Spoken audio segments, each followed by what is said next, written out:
성령님의 운동하심으로, 성령님의 능력으로 말미암아 말씀의 운동력, 그 물결 가운데 우리 모두가 들어가는 그 은혜가 항상 함께 하시기를 예수님의 이름으로 축복합니다.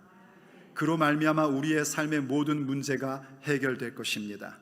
오랫동안 고민한 어려움들이 예수님의 이름으로 해결될 것입니다. 여전히 품고 있는 우상으로 말미암은 피폐함이 회복될 줄로 믿습니다. 그리고 오직 예수님의 긍휼, 아버지의 은혜만이 우리의 삶에 가득한 그 시간, 바로 오늘이 될 줄로 믿습니다. 이제 요한복음 5장으로 들어갑니다. 요한복음 5장부터는 사뭇 다른 국면을 우리에게 보여줍니다. 요한복음의 목적은 예수님께서 그리스도시요 하나님의 아들이심을 믿게 하고 그 이름을 힘입어 생명을 얻게 하는 것을 알게 하는 데에 있습니다. 지금까지 요한복음 4장까지는 바로 그 부분들을 설명해 줄 때에 하나님의 은혜로 말미암아 예수님의 찾아오심으로 인하여 그분의 표적과 그분의 말씀으로 많은 사람들이 믿음을 얻게 되고, 연약한 믿음으로 시작했다 주께서 원하시는 예수님을 믿는 믿음으로 들어가는 부분들을 우리에게 보여줬습니다. 그야말로 하나님이 세상을 이처럼 사랑하셔서 독생자를 주셨고 그를 믿는 자마다 멸망치 않고 영생을 얻게 하시는 사건들, 그 사람들을 우리에게 소개해 주었습니다. 그들은 전부 다 예수님께서 세상의 구주이신 줄을 알고 그분의 말씀을 힘입어 하나님 앞에 영과 진리로 예배하는 자들로 변화되고 승화되고 발전해 갈 수 있었던 것입니다. 그런데 5장부터는 좀 다릅니다. 예수님은 여전히 예수님께서 그리스도시여 하나님의 아들이심을 나타내는 표적을 베풀어 주십니다. 그리고 그들을 더욱더 깊은 말씀으로 인도해 가십니다. 그런데 어찌된 영문인지 6장을 보면 예수님께서 더 깊은 말씀으로 인도하시는데 많은 사람들이 예수님의 곁을 떠납니다. 심지어는 예수님의 표적의 사건과 예수님의 말씀으로 인하여 유대인들이 예수님을 박해하기 시작하는 것이 5장입니다. 오늘 본문은 바로 그렇게 유대인들이 예수님을 박해하게 되었던 일에 출발이 되었던 표적의 사건입니다. 예루살렘, 거룩한 성전이 있는 그 도시에 베데스다라 하는 연못이 있었습니다. 그 연못은 가끔씩 물의 움직임이 있던 연못이었습니다. 아마도 간헐천이었을 가능성이 큽니다. 그런데 사람들은 어떻게 생각했냐면 천사가 내려와서 물을 한번 휘젓는다, 움직이게 한다라고 믿었습니다. 그리고 더 나아가 그렇게 물이 한번 움직일 때에 누구든지 제일 먼저 뛰어들면 어떤 질병이든지 남을 입는다고 믿었습니다. 거기에 한 병자가, 한 남자가 그 기회를 기다리고 있었습니다. 자기 스스로 움직일 수 없기에 자리를 펴고 누워 있었고 몇 번이고 그것을 시도해 보았었습니다. 처음에는 사랑하는 가족들이 혹은 친구들이 제일 먼저 물이 움직인 후 집어넣어 주려고 많이도 도와줬습니다. 그러나 소용이 없었습니다. 아마도 자기보다 누가 먼저 들어갔겠지라고 그렇게 생각했습니다. 그러기를 자그마치 38년 동안 그랬습니다. 38년이 얼마나 긴 세월인지 여러분들이 가늠해 보려면요, 우리 새생명교회가 올해 10월에 38주년입니다. 참 긴 세월입니다. 말하자면 한 사람의 인생 속에서 가장 왕성한 시기가 다 지날 만한 그런 시간, 오랜 시간이 지난 겁니다. 가족들도 친지들도 친구들도 전부 다 지쳐서 더 이상 도와주지 않습니다.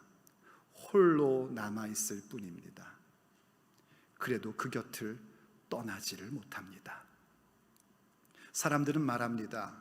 뭘 그렇게 38년 동안이나 그 곁에 있느냐고, 그거 희망 고문 아니냐고 그렇게 쉽게 말하지만 이 사람의 입장에서는 그 희망마저 잃어버리면 삶을 살아갈 여력조차 없습니다. 그야말로 비참한 인생입니다. 문자 그대로 그의 인생 전체가 피폐해져 있습니다. 그런데 그날 예수님께서 그를 찾아오셨습니다.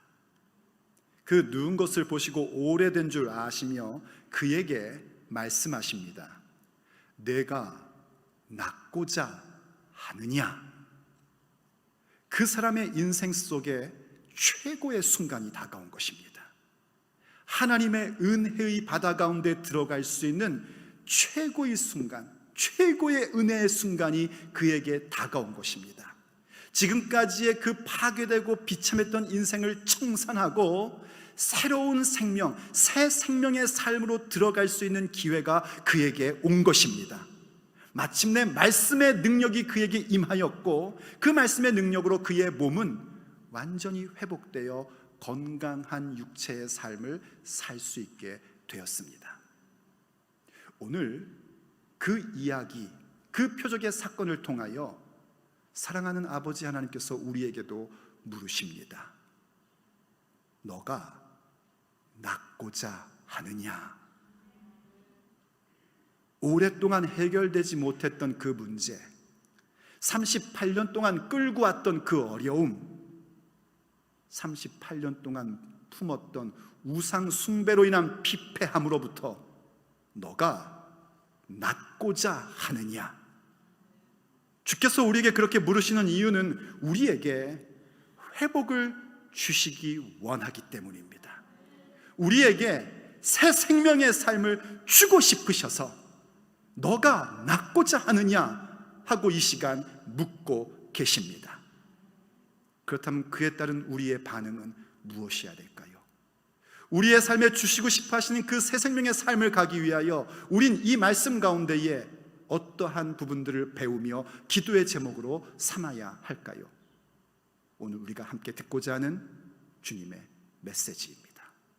첫째, 너가 낫고자 하느냐 하는 주님의 그 말씀 물음 앞에 새 생명의 삶을 원하는 사람들은 왜곡된 믿음을 배격합니다. 왜곡된 믿음, 신화적 믿음, 미신적 믿음을 제거하고 거부하고 배격해야 합니다. 이때 얘기하는 미신적 신앙, 미신적 믿음, 신화적 믿음 혹은 왜곡된 믿음이라는 것은 소위 말하는 신념의 믿음입니다. 자기 철학의 믿음, 자기 확신의 믿음입니다. 거기엔 구원이 없습니다. 이 왜곡된 믿음, 신화적 믿음이라는 것은 세상에서 얘기하고 있는 타종교나 혹은 미신 따위에 대한 얘기들이 아닙니다. 여러분, 미신이라는 게 얼마나 우스꽝스러운지 아시지 않습니까? 시험 보는 날 미역국 먹으면 어떻게 된대요? 떨어진답니다. 그런데 그날 아침에 밥을 먹다가 밥풀이 떨어졌는데 여기 붙으면 어떻게 된대요? 시험에 붙는답니다. 밥풀이 떨어졌는데 붙는데요. 그게 미신입니다. 그런 차원의 얘기를 하는 게 아니란 말입니다. 오늘의 운세, 점보러 다니는 거, 예수님 믿는 사람은 절대 그런 거 안 합니다. 인정하시면 아멘 하십시오. 오늘의 운세도 우리는 기분 나빠서 안 봅니다. 왜냐하면 우리가 연약해서요, 오늘의 운세에서요, 오늘 운이 좋다, 동쪽으로 가면 귀인을 만난다, 이러면 괜히 동쪽으로 마음이 가는 게 우리의 연약한 마음입니다. 그거 하나님께서 기뻐하시지 않기 때문에 우리는 일부러라도 오늘의 운세 안 봅니다. 그런데 오늘 얘기하는 그 왜곡된 믿음, 신화적 믿음, 미신적 믿음은 그런 수준의 것이 아니란 말입니다. 거룩한 시간, 거룩한 장소 가운데 있는 왜곡된 믿음, 신화적 믿음, 미신적 믿음을 얘기하는 겁니다. 달리 말하면 교회 안에 있는 왜곡된 믿음이요. 왜 그런 얘기를 하는가 하니 오늘 본문이 그 부분을 우리에게 생각하게끔 만들어줍니다. 읽었던 본문 1절을 보면 예수님께서 명절이 되어 예루살렘에 가셨다라고 얘기합니다. 명절이랍니다. 요한복음은 이 명절을 자주 얘기합니다. 유월절, 초막절 혹은 7.7절 이런 부분들을 얘기함으로써 시간의 흐름을 우리에게 설명을 해줍니다. 그런데 그 절기를 얘기하는 것 중에 요한복음에서 유일하게 어떤 절기인지를 말하지 않고 그냥 명절, 절기다라고 얘기하는 게 이 5장 1절의 명절입니다. 왜 그랬는가? 명절임을 더욱더 강조하고 싶은 겁니다. 이 절기 명절이라는 것은 하나님께서 이스라엘 백성에게 하나님을 경외하는 마음, 하나님의 임재와 말씀이 선포되는 성전 가운데 와서 모두 다 하나님을 경배하고 예배하라고 주신 구별된 시간, 거룩한 시간이었습니다. 바로 그때였다는 겁니다. 그리고 거룩한 도시인 예루살렘 가운데 베데스다라는 연못이 있다고 하는데 일부러 굳이 그 베데스다라는 이름이 히브리 말이었다라고 얘기를 해줍니다. 히브리 언어의 뜻을 한번 생각해 보려는 겁니다. 베데스다라는 단어는 베트라는 단어와 헤세드라는 단어의 합성어입니다. 그래서 그게 이렇게 부딪히면서 흐 발음이 없어져가지고 베데스다 이렇게 된 겁니다. 베트라는 단어는 여러분 왜 베델 아시죠? 하나님의 집, 그때와 똑같은 베드, 집이라는 뜻입니다. 베트. 그리고 헤세드라는 단어는 성경에서 굉장히 중요한 용어인데요, 그 언어의 뜻은 은혜라고도 번역이 되고 자비, 긍휼, 인애, 사랑으로 번역되는 하나님의 은혜를 총집결한 단어가 헤세드라는 단어입니다. 다시 말해서 이 베데스다는 어떤 곳인가? 긍휼의 집, 은혜의 집, 자비의 집이라는 겁니다. 거룩한 장소입니다. 그런데 거기에 무엇이 있는가? 은혜가 없고 긍휼이 없고 자비가 없습니다. 있는 것은 뭐밖에 없냐면 경쟁의 논리밖에 없습니다. 누구든지 먼저 뛰어든 사람만이 나음을 입는다는 세상적 가치관의 경쟁 논리만이 있을 뿐입니다. 3절을 한번 보십시오. 본문 3절입니다. 그 안에 많은 병자, 맹인, 다리 저는 사람, 혈기 마른 사람들이 누워, 그 다음에 괄호가 있는데요, 우리 성경을 강론을 하고 있으니까요, 이 괄호는 뭘 얘기하는 거냐면, 지금은 우리가 성경을 다 프린트해서 이렇게 활자로 보고 있지만 1세기, 2세기 아주 오랫동안은 성경을 이렇게 활자로 나오지가 않고 전부 다 손으로 베껴 썼었습니다. 그걸 사본이라고 합니다. 사본은요, 그 가운데 아주 오래된 사본도 있고 또 2세기, 3세기의 사본도 있고 4, 5세기의 사본도 있습니다. 그런데 아주 초기 사본에는 이 괄호친 내용이 없습니다. 그리고 후대 사본에는 마치 이것을 설명해 주는 듯하는 이 부분들이 이렇게 주석처럼 들어있는 모습을 봅니다. 이거 왜 그랬는고 하니 1세기 교회 때는 이런 설명 필요 없어도 다음에 7절에서 이 병자가 하는 얘기만 들어도 그 베데스다에 있었던 그 전설 같은 얘기, 그 미신, 이런 거 사람들이 다 알고 있었습니다. 하지만 세월이 지나면서 점점 이 복음이 곳곳으로 퍼져가다 보니 그 일들을 잊어버리고 알지를 못해요. 그래서 그것을 굳이 설명해 주기 위하여 기록을 또 한 겁니다. 그리고 우리가 가지고 있는 개역 개정 한글 성경은 그 후대 사본을 통해서 괄호로 하여 이 부분들을 참고를 하라는 겁니다. 그러므로 천사가 내려와서 물을 움직이게 하고 거기에 첫 번째 들어가는 사람은 병을 낫는다 하는 것은 요한복음의 믿음이 아닙니다. 성경적 신앙이 아닙니다. 이건 그냥 그 시대 사람들이 갖고 있었던 미신적 믿음에 불과한 것입니다. 왜 그런지 한번 보세요. 3절 하반절 괄호부터 봅니다. 물의 움직임을 기다리니 이는 천사가 가끔 못에 내려와 물을 움직이게 하는데 움직인 후에 먼저 들어가는 자는 어떤 병이 걸렸든지 낫게 되밀어라. 왜 이것이 신앙의 믿음이 아니라 신념의 믿음, 미신적 믿음, 왜곡된 믿음인고 하니 이 부분에 하나님과의 인격적 관계가 없습니다. 회개도 없고 구원도 없고 말씀의 비전도 없습니다. 그냥 이거 하면 저런 결과가 나온다는 겁니다. 더더군다나 말씀드렸던 경쟁의 논리만 있습니다. 다 낫는 것이 아니라 제일 먼저 들어간 사람만 낫게 된다는 겁니다. 그건 긍휼이 아닙니다. 그건 은혜가 아닙니다. 하나님의 은혜는 그 은혜를 사모하는 모든 사람들에게 골고루 공평하게 베풀어 주십니다. 여러분, 하나님이 누구를 제일 사랑하시죠?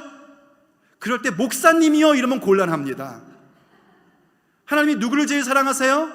다 같이 시작. 나를, 저를 제일 사랑하세요. 그 아멘은 도대체 임영희 목사라는 얘기입니까? 아니면 여러분이라는 얘기입니까? 그렇죠. 나를 제일 사랑하세요. 근데 나도 나를 제일 사랑하는 것으로 믿고 있고 상대방도 자기를 제일 사랑하신다고 그래요. 이게 무슨 영문입니까? 하나님의 은혜는 그렇게 모두에게 최고의 사랑, 최고의 자비, 최고의 긍휼을 베푸시는 은혜입니다. 그래서 모두가 내가 받은 은혜, 내가 받는 사랑이 최고구나 라고 고백할 수밖에 없는 겁니다. 그런데 여기는 어떻습니까?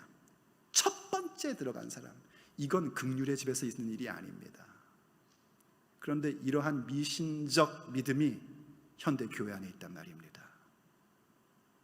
하나님과 인격적 관계가 아니라 봉사하면 건강해진다, 새벽 기도 100일 하면 아이가 좋은 대학 간다, 헌금을 힘들어도 많이 하면 사업이 잘 된다. 여러분 기억하십시오. 우리가 하나님 앞에 봉사하고 기도하고 헌금하는 것은 하나님의 은혜에 감사하기 때문입니다. 내게 주신 은혜가 너무 감사하고 하나님 너무 좋아서, 그리고 내가 하나님의 자녀된 신분에 걸맞는 삶을 살고 싶어서 주의 말씀에 복종하며 훈련하는 것이지, 내가 원하는 것을 끌어내기 위한 치성이 아닙니다. 그런데 교회 안에 그것을 마치 경쟁 논리 속에서 치성으로 생각하는 겁니다. 그래서 나보다 더 많이 기도하고 더 많이 헌금하고 더 많이 섬기는 사람을 향해서는 시샘하고, 나보다 못한 사람을 향해서는 굉장히 우월감을 갖고, 우월감은 확 뒤집으면 뭔지 아십니까? 열등감입니다. 비교의식과 열등감에 사로잡혀서 이 긍휼의 집, 자비의 집 가운데에 하나님의 긍휼과 하나님의 자비를 받지 못하는 안타까운 인생으로 전락하는 겁니다. 원인이 어디에 있습니까? 왜곡된 믿음입니다. 미신적 믿음입니다. 한번 보세요. 7절에 보면 이 병자가 대답합니다. 병자가 대답하여 주여, 물이 움직일 때 나를 못에 넣어준 사람이 없어 내가 가는 동안에 다른 사람이 먼저 내려가미니이다. 이 사람 하는 말 좀 보세요. 나를 도와주는 사람이 없답니다. 남 탓만 합니다. 38년 동안 나음을 잊지 못하고 그저 미신적 믿음 가운데 사로잡혀 살다 보니까 할 수 있는 건 다른 사람 탓하는 것밖에 없습니다. 너 때문에, 너 때문에. 그리고 남은 건 뭡니까? 이 말씀이요, 내가 가는 동안에 다른 사람이 먼저 내려가나이다를 원문 그대로 번역하면 이겁니다. 내가 가는 동안에 다른 사람이 먼저 내 앞에서 내려가나이다 입니다. 자기보다 더 건강한 사람, 자기보다 더 열심히 있는 사람, 자기보다 더 빠른 사람이 나음을 입지, 나는 거기에서 늘 뒤처지고 사는 인생입니다. 열등감에 사로잡혀 삽니다. 그거 주님이 우리에게 주시는 믿음 아닙니다. 왜 이런 결과가 나오는가? 입으로는 하나님을 경외하는 듯하나 그 마음 가운데에는 진심으로 하나님을 경외하며 예배함이 사라졌기 때문입니다. 그게 왜곡된 믿음입니다. 주님께서 이사야 선지자를 통하여 이렇게 말씀하신 적이 있습니다.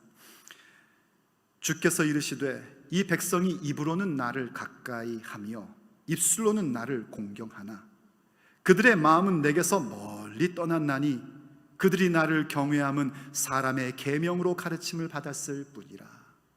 오늘 말하고 싶은 부분은 그겁니다.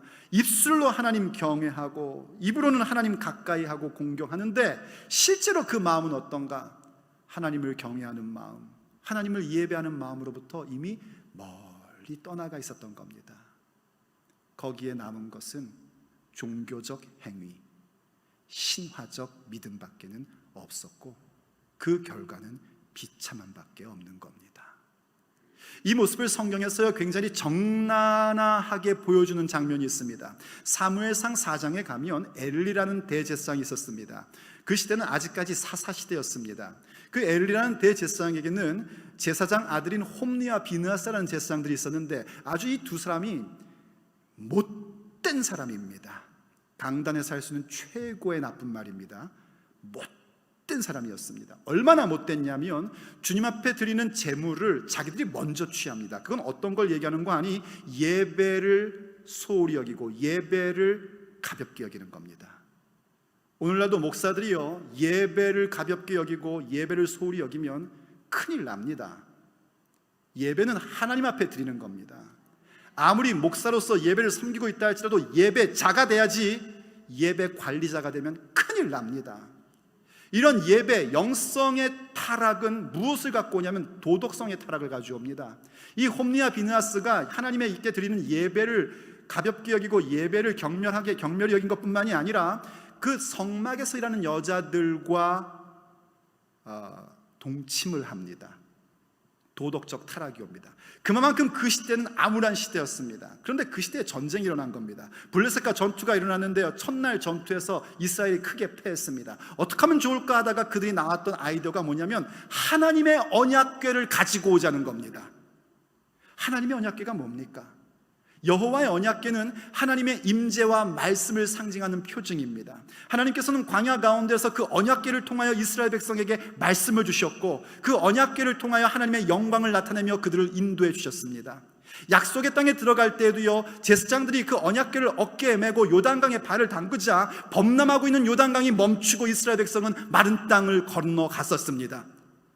난공불락의 여리고성을 정복할 때도 마찬가지입니다. 이스라엘 백성으로서는 그 여리고성을 정복할 방법이 도무지 없었습니다. 그러나 하나님의 전략을 따라 하루에 한 바퀴씩 돌고 제7일째는 7바퀴를 돈 후에 함성을 지었습니다. 그때 그 여리고성이 무너졌습니다. 그때에도 여호와의 언약궤는 그들 가운데 함께 성을 돌고 그들을 이끌었었습니다. 그 모든 것들은 하나님께서 주신 사명, 하나님이 맡기신 약속의 땅을 정복하며 살아가는 그 인생은 오직 하나님의 임재하심과 하나님의 말씀의 능력으로만 가능하다는 것을 보여주는 거였습니다.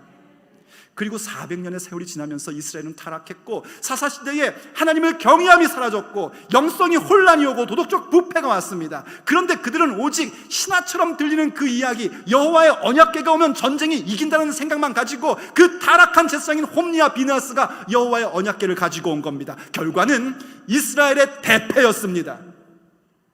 블레셋이 크게 승리했습니다. 심지어 여호와의 언약궤까지 빼앗깁니다. 자신들이 승리했다고 생각하고요, 여호와의 언약궤를 마치 전리품처럼 자기들이 섬기는 우상인 다곤의 신전에 갖다 놨습니다. 그러나 여전히 여호와의 언약궤 가운데는 하나님의 영광과 하나님의 능력이 있었습니다. 전리품으로 갖다 난 그 여호와의 언약궤 앞에 다곤 신전의 우상 다곤이 엎어지고 부서지는 역사가 나타납니다. 블레셋 가운데에 악한 종기가 전염병으로 돌기 시작합니다. 사람들이 두려워합니다. 여호와의 언약궤 때문에 이러한 일이 일어났다는 것을 알게 됩니다. 그래서 결국 여호와의 언약궤를 다시 이스라엘로 돌려보내게 되고 그 언약궤가 다시 이스라엘 가운데 돌아오게 됩니다. 여전히 여호와의 언약궤 가운데 하나님의 임재하심과 말씀의 능력은 있었습니다. 그런데 왜 그날 그렇게 마치 하나님이 전쟁에 패배하신 것처럼 그런 오해를 받으시면서까지 이스라엘에게 패배를 주시고 언약궤를 빼앗기는 수모를 겪게끔 하셨을까요? 그만큼 우리 하나님은 우리가 왜곡된 믿음, 미신적 믿음에 있는 것을 싫어하십니다. 그러므로 우리는 그것을 배격해야 됩니다. 그것을 제거해 나가야 됩니다. 그럴 때 주님께서 너가 낫고자 하느냐는 그 말씀의 역사가 우리 가운데 임하게 되는 것이고 그 가운데 회복의 역사가 일어나며 새 생명의 날들이 오늘 우리에게 주어지게 되는 것입니다. 문제는 우리가 스스로 그것을 제거할 능력이 없다는 겁니다. 우리 스스로 그 왜곡된 믿음, 신화적 믿음에서 벗어날 능력이 없다는 겁니다. 그래서 38년 동안 허송세월을 한 겁니다. 오직 주님의 은혜만이 우리로 하여금 그 왜곡된 믿음에서 벗어나게 하고 그 왜곡된 믿음을 배격하게 합니다. 하나님의 은혜, 예수님의 긍휼, 예수님의 자비, 그 은혜만이 우리로 하여금 신화적 믿음, 미신적 믿음을 배격하게끔 만들어 주는 것입니다. 그러므로 두 번째, 내가 낫고자 하느냐 하는 주님의 말씀 가운데에 새 생명의 삶을 얻고자 하는 자들은 예수님의 긍휼만을 의지합니다. 예수님의 긍휼, 그분의 은혜, 그분의 자비만을 의지하는 것이 우리에게 마음을 입게 하고 새 생명의 사건과 역사를 누리게끔 해줍니다. 사실 오늘 본문에 나오는 이 사람은요, 이 사람의 믿음 때문에 주님이 이런 거 해주신 거 아닙니다. 4장까지는 그나마 그 예수님에 대한 복음을 듣고 믿음을 적은 믿음이나마 갖고 온 사람들의 이야기였는데, 이제 이 5장부터는 그렇지가 않습니다. 이 사람은 말씀의 능력을 체험했고 병이 나았음에도 불구하고 이제 다음 주에 보겠지만 여전히 자기를 고쳐준 자가 누군지 모릅니다. 이 본문이 우리에게 강조해 주는 건 뭐냐면 예수님의 긍휼에 대한 겁니다. 긍휼이 사라진 긍휼의 집 가운데에 긍휼히 여기시는 예수님이 오심으로 회복의 역사가 일어나는 것입니다. 하나님의 은혜와 하나님의 자비를 잃어버린 현대의 지역교회들 가운데에 은혜의 주, 자비의 주, 주님께서 함께 하실 때에 회복의 역사가 일어나게 되는 것입니다. 인정하면 아멘 합시다. 바로 주님의 긍휼을 바라봐야 됩니다. 오늘 6절을 보면은요, 예수님께서 그를 찾아오셔서 이렇게 말씀하십니다. 예수님께서 그 누운 것을 보시고 병이 벌써 오래된 줄 아시고 이르시되 내가 낫고자 하느냐. 이 사람 예수님 누군지도 모르고 예수님께 뭔가를 구해본 적도 없습니다. 예수님의 이름조차 모릅니다. 그런 그를 불쌍히 여기신 것은 우리 예수님이십니다. 오늘도 우리 예수님께서 우리를 불쌍히 보시기를 원합니다. 왜냐하면 우리의 힘으로, 우리의 결단으로, 우리의 노력으로 되는 것이 아니기 때문입니다. 우리가 믿음의 여정을 걸어가며 힘찬 발걸음을 가질 수 있는 것은 오직 우리를 긍휼히 여기시는 분으로 말미암아 이루어지는 것입니다. 그래서 로마서에서 이렇게 우리에게 설명해 줍니다. 모세에게 이르시되 내가 긍휼히 여길 자를 긍휼히 여기고 불쌍히 여길 자를 불쌍히 여기리라 하셨으니, 하나님께서 긍휼히 여길 자를 긍휼히 여기신대요, 불쌍히 여길 자를 불쌍히 여기신답니다. 하나님의 주권에 대한 말씀입니다. 그래서 그 말씀을 들으며 로마서가 어떻게 고백을 하냐면 이렇게 고백합니다. 16절 그런즉 원하는 자로 말미암음도 아니요 다른 박질하는 자로 말미암음도 아니요 오직 긍휼히 여기시는 하나님으로 말미암음이니라. 이 말씀을 오해하지 마십시오. 우리가 소원할 필요가 없다 이런 얘기 아닙니다. 우리가 다른 박질할 필요 없다 이런 얘기가 아닙니다. 하나님은 우리 가운데에 소원을 불어넣어 주시고 일하시는 하나님이십니다. 우리가 믿음의 경주를 해야 한다고 하나님은 우리에게 분명히 말씀하십니다. 그런데 기억해야 될 것이 뭔가? 우리의 마음 가운데 품어진 그 거룩한 열망, 하나님 나라와 예수 그리스도의 복음을 향한 그 비전, 그리고 그것을 향한 믿음의 경주를 달리는 그 다름박질하는 그 애씀과 그 헌신, 그 모든 것들의 근본은 나로부터인 것이 아니라 긍휼히 여기시는 하나님으로부터 왔다는 것입니다. 그것을 기억하시란 말입니다. 주님의 긍휼하심 없이는, 주님의 은혜 없이는 우리는 아무것도 아니란 말입니다.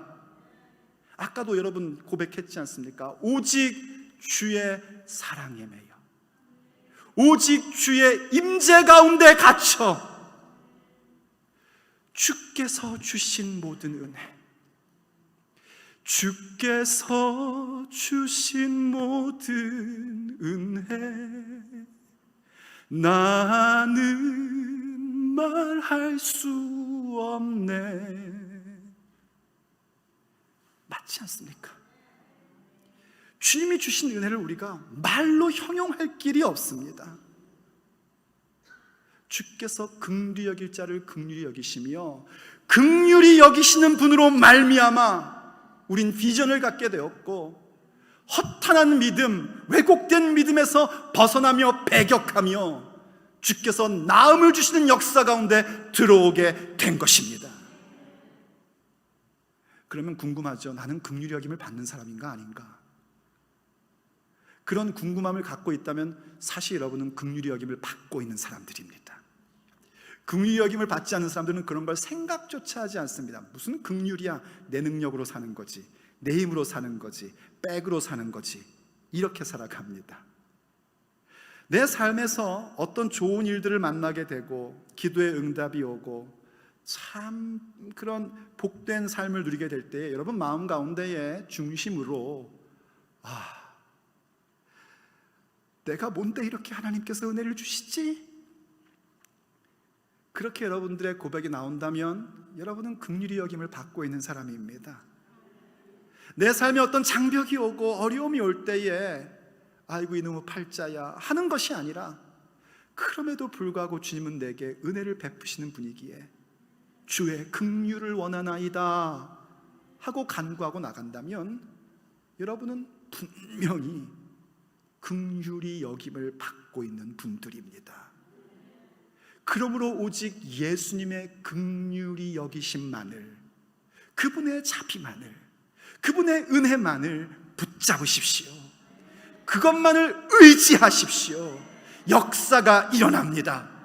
우리가 그렇게 주님만을 의지하고 주의 긍휼하심만을 따를 때에 우리 주님은 우리를 어디로 인도하시냐면 말씀의 능력, 하나님의 말씀이 살아있는 그 운동력, 그 물결 속으로 우리를 이끌어 내십니다. 그러므로 세 번째, 내가 낳고자 하느냐는 그 말씀 앞에 새 생명의 역사를 일구어가는 사람들은 말씀의 물결 속에 들어갑니다. 이 병자는요, 그 연못에 들어가기를 원했습니다. 그 연못이 움직일 때에, 그것이 물결칠 때에 천사가 내려와 휘젓고 처음 들어간 사람은 낫는다고 믿었기 때문에, 그 허탄한 믿음 가운데 있었기 때문에, 그 신념의 믿음 가운데 있었기 때문에 그 물에 들어가기를 원했습니다. 그래서 예수님이 네가 낳고자 하느냐 라고 물으실 때에도 그저 나를 집어넣어주는 사람이 없네요, 누가 나보다 먼저 들어가네요 라고 얘기하면서 어쩌면 이 사람이 누군지 모르겠는데 나를 좀 누구보다도 먼저 연못에 콱 집어넣어줬으면 좋겠다, 이런 생각을 했을지도 모릅니다. 그러나 우리 예수님은 그 연못에 그를 넣어줄 생각을 하지도 않으셨습니다. 오히려 예수님은 그 사람을 주님의 말씀의 능력 속에, 살아계신 말씀의 운동력 속에, 말씀의 파도 속에, 물결 속에 집어넣어 주시기를 원하셨습니다. 오늘 우리도 그 속에 들어가야 합니다.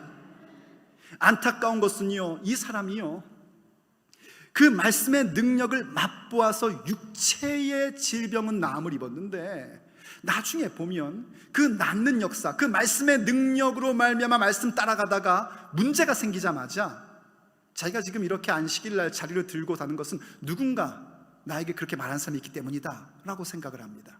그리고 그에게 그저 육체의 나음뿐만이 아니라 영혼의 구원을 주시고자 다시는 가서 죄를 범하지 말라 하고 찾아오신 예수님을 보며 나에게 그때 말씀의 능력을 경험시켜준 분이 예수님이구나 하는 걸 알고 예수님을 따르는 것이 아니라 유대인들에게 가서 예수님이 자기에게 그렇게 말했다라고 얘기를 합니다. 참 안타까운 인생입니다. 왜 그랬는가? 그는 그 말씀의 능력을, 그 말씀의 운동력으로 인한 그 물결 속에 잠시 옷만 적셨을 뿐이지 그 속에 들어가지 않은 겁니다. 파도치는 바닷물에 옷이 젖는다는 것과 그 바닷속에 뛰어 들어간다는 것은 다른 얘기입니다. 성령님의 감동으로 하나님의 능력을 한번 경험했다는 것과 성령님으로 충만해지고 성령님이 내 안에 가득하다는 것은 다른 얘기입니다. 예수님께서 우리에게 주시고 싶어 하시는 것은 너희가 내 안에, 내 말이 너희 안에, 주님의 말씀이 내 안에 가득 채워지고 우리가 주님의 말씀의 능력 가운데 완전히 들어가는 것입니다.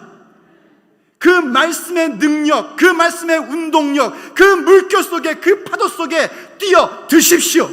그 안으로 들어오십시오. 우리의 육체의 질병이 낫고 우리의 육체의 날들이 나아지는 것뿐만이 아니라 우리의 영혼이 잘 되는 사건이 일어나게 됩니다. 제발 그 물가에서 찰랑거리는 데서 있지 마십시오. 한 번, 두 번 경험한 것으로 만족하지 마시란 말입니다. 성령님의 운동, 말씀의 그 운동 가운데 뛰어드십시오.